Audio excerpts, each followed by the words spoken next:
Estamos de vuelta, esto es Buenos Días por VPI TV. Seguimos analizando los temas que son noticia en nuestro país y una de ellas tiene que ver con estos casos que han denunciado profesionales de los medios de comunicación en diferentes regiones de Venezuela tras las protestas por los resultados electorales. Ellos aseguran ser víctimas de hostigamiento, persecución y detenciones arbitrarias. Para analizar un poco cuál es el panorama actual, bajo qué condiciones ejercen la carrera los periodistas en Venezuela, está con nosotros el director ejecutivo de Espacio Público, Carlos Correa. Carlos, gracias por aceptar nuestra invitación, bienvenido. Muy buenos días, gracias por la invitación a ustedes. Sí, ¿en qué condiciones, por ejemplo, ejercen en este momento el periodismo los profesionales de la comunicación en Venezuela? Bueno, después de las elecciones del pasado mes de julio, una de las dinámicas que se produjo en el país fue una represión brutal.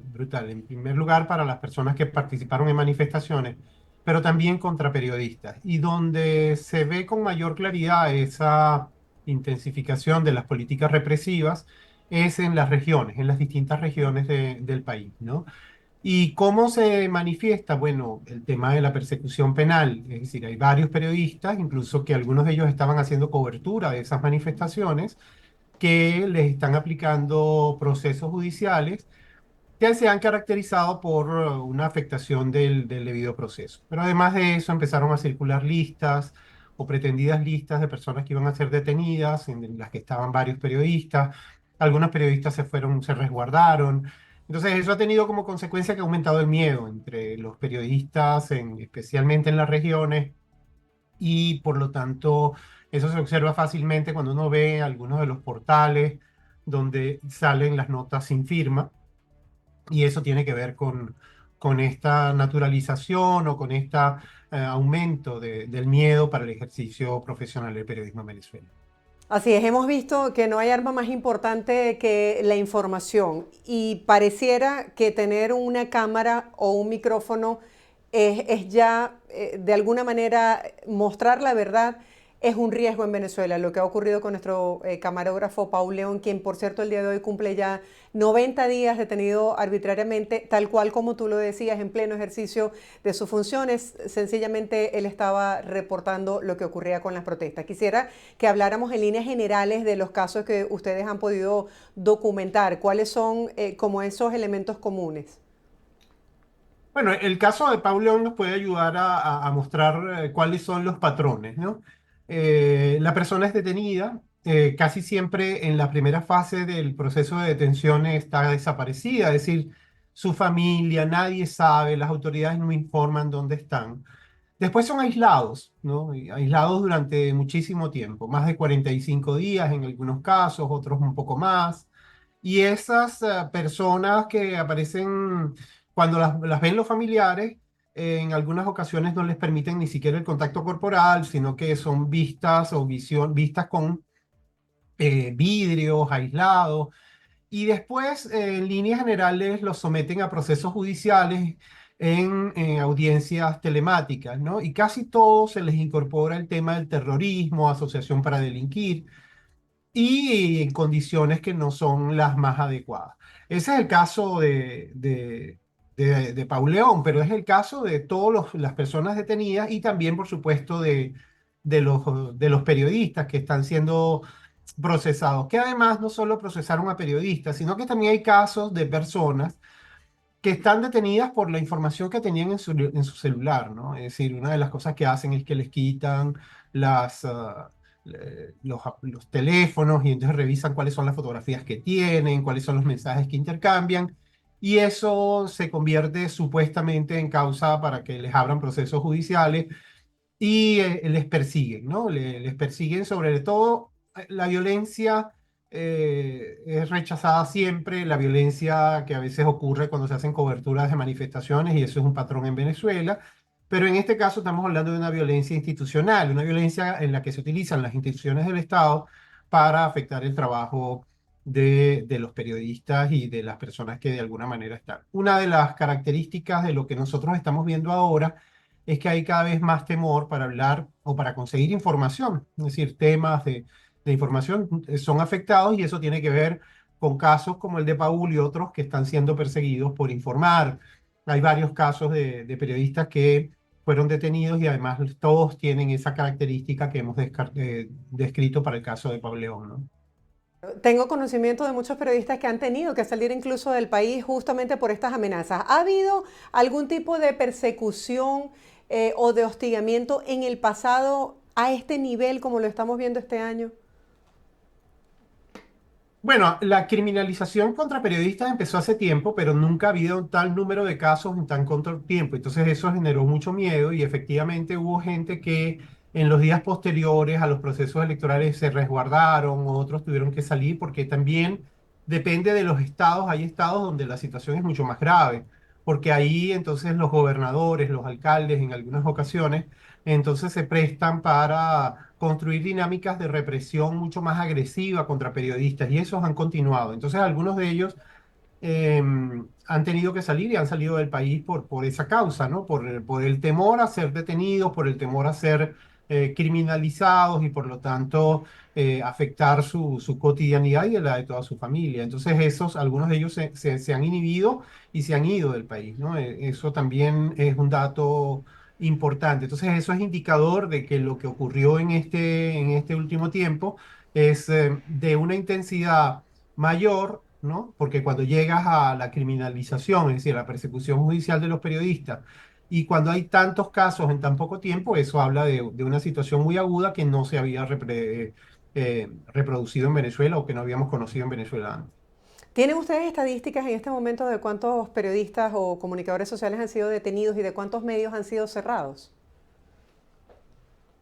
A ver, nosotros hicimos un ejercicio en los últimos 2 años porque no hay data oficial, ¿no? De cuántos medios hay en el Sí. país.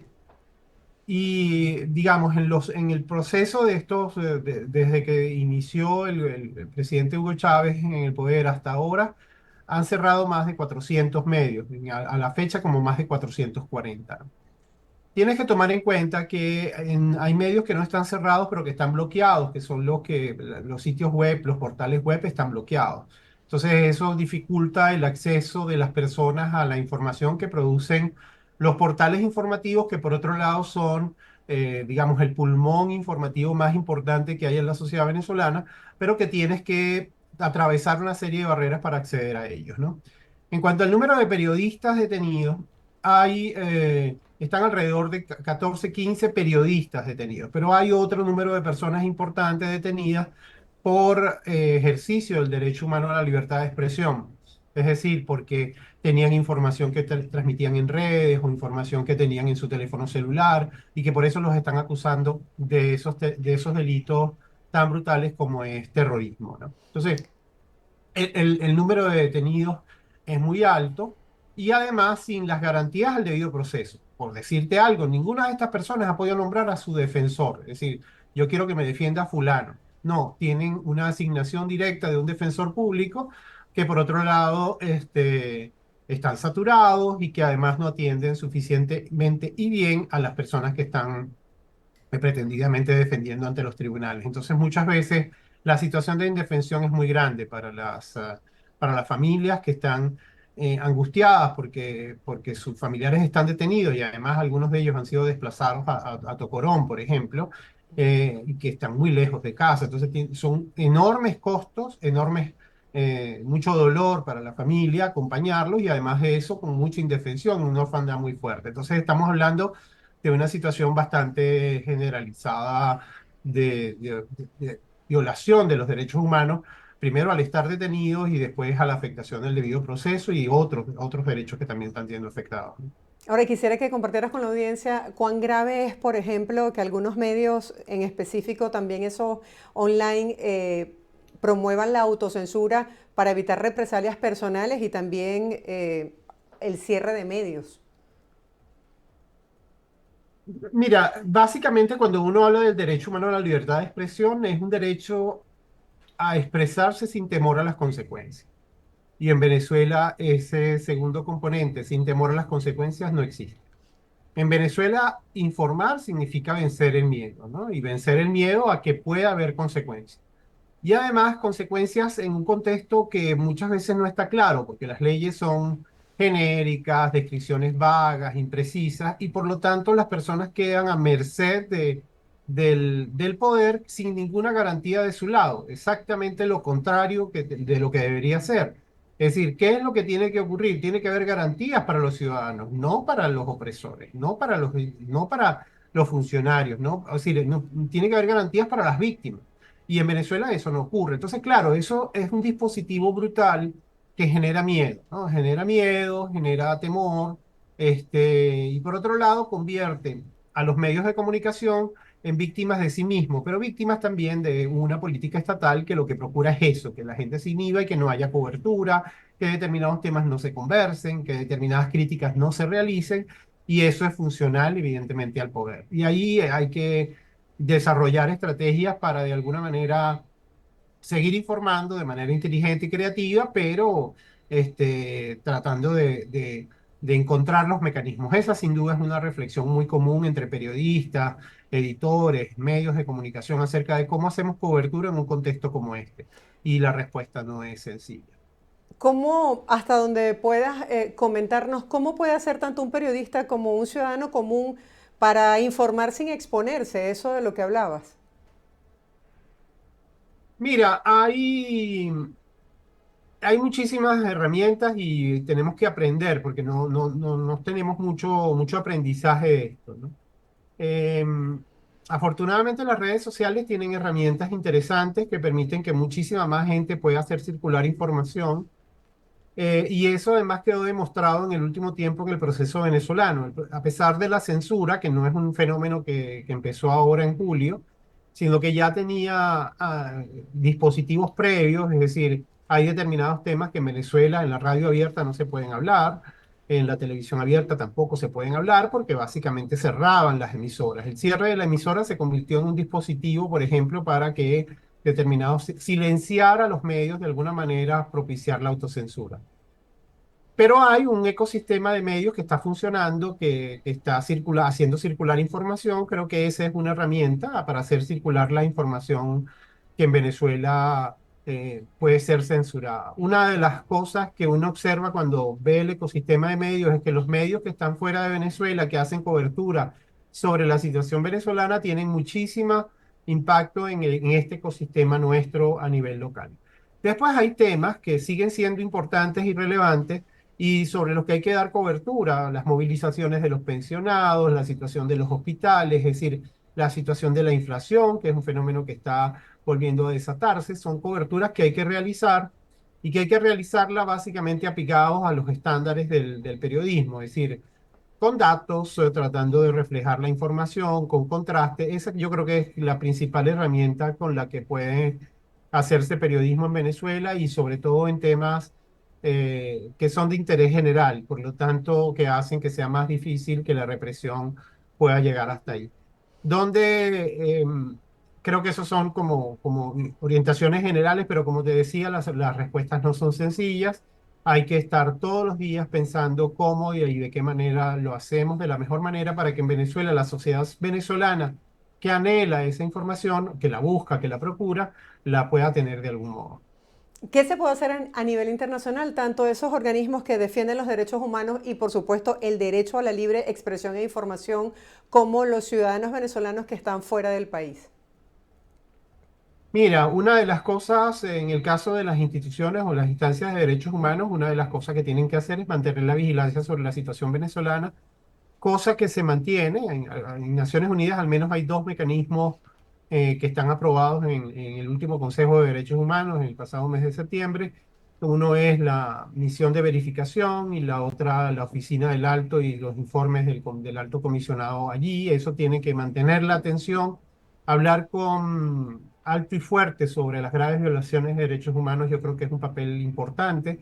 La Comisión Interamericana de Derechos Humanos también lo hace. Yo creo que eso cumple un papel para visibilizar la situación venezolana en distintas esferas a nivel internacional, pero también para que funcionarios en Venezuela sepan que hay una mirada desde las instancias internacionales de derechos humanos sobre la situación venezolana. El otro Sí. elemento que creo Ujú. que es clave y que puede hacer una persona de a pie es, por supuesto, solidarizarse cuando haya ataques y represión a periodistas venezolanos. y después animar y procurar que de alguna manera el periodismo venezolano tenga fuentes de financiamiento para que los periodistas que están en Venezuela puedan seguir haciendo su trabajo. Eso se puede hacer de manera directa. Algunos de los medios venezolanos tienen formas en las que las personas pueden apoyar. Creo que eso es una herramienta importante y también procurando y animando que en los países en los que estén la situación venezolana no pase debajo de la mesa y que esas sociedades tengan una comprensión mucho más cabal sobre la realidad venezolana. Eso a veces es muy difícil porque una de las cosas que está ocurriendo con la enorme migración venezolana es que empiezan también a aumentar los discursos de xenofobia y entonces se echan de lado o se olvidan algunos de estos temas de los que estamos hablando ahora, que es la importancia del periodismo, de la comunicación y de la libre circulación de ideas para construir o reconstruir el tejido democrático en cualquier país. También con todo esto de la tecnología, los teléfonos inteligentes y las redes sociales, también existe esa figura como del periodismo ciudadano. Es difícil que puedan meter preso a todo un país porque la gente también tiene acceso a la información y a informar. Por supuesto, con ética y con veracidad, ¿no? Por supuesto, está el tema de la responsabilidad, de cumplir con esa veracidad que a nosotros nos forman a través de una universidad. Pero digamos, este telefonito hace que muchas cosas no pasen desapercibidas. Quisiera saber qué es lo que hace que puedas persistir en medio de todas estas adversidades, luchando, defendiendo y elevando la voz por los periodistas que en este momento no pueden ser esa voz del ciudadano. Mira, a ver, creo que básicamente tiene que ver con una historia personal, pero básicamente creo que el enorme desafío que tenemos en el país es que el país pueda superar las enormes brechas y desigualdades y la emergencia humanitaria que tenemos en el país. Eso es imposible sin un espacio de libertad que está en los medios de comunicación. Y después, bueno, uno no tiene países de repuesto, ¿no? Entonces, de alguna manera hay que ver cómo sumamos todos estos esfuerzos para tratar de, en la diversidad, con las contradicciones que puedan existir, de alguna manera podamos tener unos consensos básicos y para mí creo que una sociedad no puede prosperar sin garantía plena de los derechos humanos, o por lo menos la procura de esa garantía.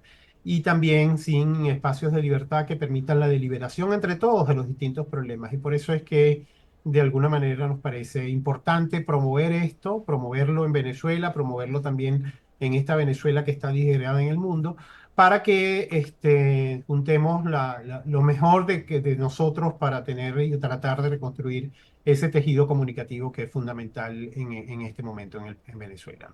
Gracias, Carlos, por explicarlo tan claramente. Retomo esa frase de que no tenemos un país de repuesto. Gracias por estar aquí y sobre todo por compartir esta información de interés con nuestra audiencia. Buen día. Muchísimas gracias. Gracias por la invitación. Hasta pronto. Hasta pronto. Era Carlos Correa, él es director de Espacio Público, poniendo en el tapete, profundizando un poco sobre lo que ha ocurrido con las detenciones arbitrarias a periodistas y también a quienes ejercen este oficio de informar en Venezuela. Hacemos una breve pausa comercial, no se aparten, al regreso mucho más de Buenos Días por VPI TV. Quédese con nosotros.